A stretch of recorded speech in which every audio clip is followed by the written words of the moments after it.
Beg 2, tak 2, beg nombor 3 yang kecil-kecil tu.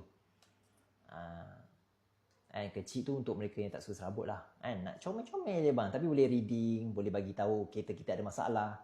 Boleh ke bang bagi tahu? Boleh? Kalau kita tengok setting, saya demo sikit berkenaan dengan suhu kereta panas. Let's say, enjin selalu panas, barang ni lah patut korang cari. Boleh set kepada 100. Saya nak set 105 lah bang. Ikutlah nak set berapa. Contoh saya set 105 dekat suhu coolant alam. Speed, ikut korang nak adjust berapa. Kan, RPM, ini buat apa bang? Sekejap lagi saya demo kenapa saya setting macam ni. So, RPM saya tak 5,000. Yang ni alam. So, next time kalau mencecah melebihi had apa yang korang setting, dia berbunyi. Saya goes to battery. Kan, bunyi macam mana bang? Demo, alamak. Kalau enjin panas macam ni. So, dia akan keluar logo lah.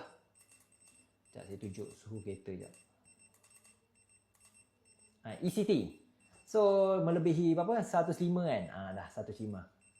Kalau kereta sejuk bang. Kereta sejuk hilang lah. Okay, bawa laju. Bawa laju pun sama. Okay.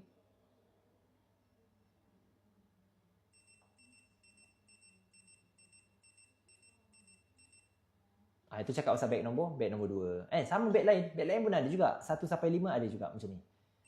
Bawa laju bunyi. Bawa slow dia hilang. Nak kenakan member. Boleh? Silakan.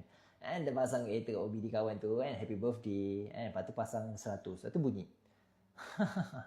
Contoh. Okay, kalau RPM melebihi had pun bunyi. Sama juga. Okay, cakap pasal beg nombor 2. Beg 1 pun sama. Sama je.